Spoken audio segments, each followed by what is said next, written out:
இப்போ நம்ம என்ன பார்க்க போகிறோம்னா சிலபஸ் பார்க்க போகிறோம். சிலபஸில் வந்து அறிவியல்லேருந்து 5 கொஷின் கேட்குறாங்க, புவியியல்லேருந்து 5 கொஷின் கேட்குறாங்க, இந்தியாவின் வரலாறு, பண்பாடு மற்றும் இந்திய தேசிய இயக்கம் இதிலேருந்து 10 கொஷின் கேட்குறாங்க, இந்திய ஆட்சியிலேருந்து அதாவது பாலிட்டியிலேருந்து 15 கொஷின், இந்திய பொருளாதாரம் மற்றும் தமிழ்நாட்டில் வளர்ச்சி நிர்வாகம் இதில் 20 கொஷின்,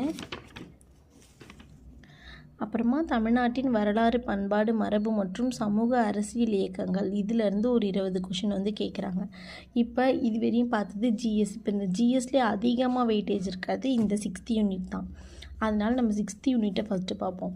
இந்த யூனிட்டை நான் எப்படி கொண்டு போகிறேன்னா இப்போ ஒரு டாபிக் இப்போ தமிழ் சமுதாய வரலாறு, அது தொடர்பான தொல்லியல் கண்டுபிடிப்புகள் இது ஒரு டாபிக், சங்ககாதல் மூலம் இக்காலம் வரையிலான தமிழ் இலக்கியம் இது ஒரு டாபிக். இந்த மாதிரி தனித்தனியாக எடுத்து இது ஸ்கூல் புக்கில் எங்கே இருக்கோ அதை எடுத்து அதோட புக் பேக் கொஷின் ஆன்சர்ஸ் மட்டும் நான் போட போகிறேன். இப்போ அதாவது லெசனை நான் ஃபுல்லாக படிச்சுட்டு உங்களுக்கு புக் பேக் கொஷின் ஆன்சர் குறிச்சிட்டு புக் பேக் கொஷின் பேப்பர் மட்டும் போட போகிறேன்.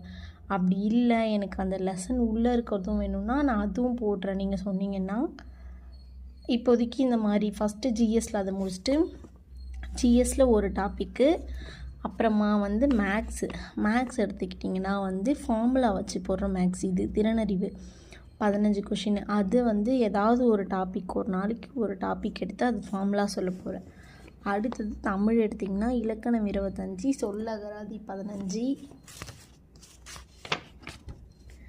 எழுதும் திறன் 15, கலைச்சொற்கள் 10, வாசித்தல் புரிந்து கொள்ளும் திறன் 15, எளிய மொழிபெயர்ப்பு 5, இலக்கியம் தமிழறிஞர்களும் தமிழ் தொண்டும் 15. இப்போ இந்த டாபிக் தான் இலக்கியம் தமிழறிஞர்களும் தமிழ் தொண்டும்.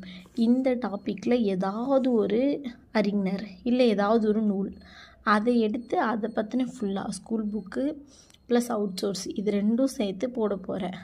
இதுதான் இதுக்கப்புறம் நான் டெய்லி போடுற வீடியோவாக இருக்கும். தினமும் ஜிஎஸ் டாபிக் 1, மேக்ஸில் டாபிக் 1, தமிழில் டாபிக் 1 இது 3த்தையும் சேர்த்தே ஒரு வீடியோ போடுறேன்.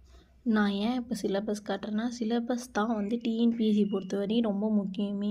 நீங்கள் ஸ்கூல் புக்கு இல்லை இன்ஸ்டியூட் புக்கு எது வேணால் படிக்கலாம், ஆனால் சிலபஸில் இருக்க கண்டென்ட்டை வச்சு தான் படிக்கணும்.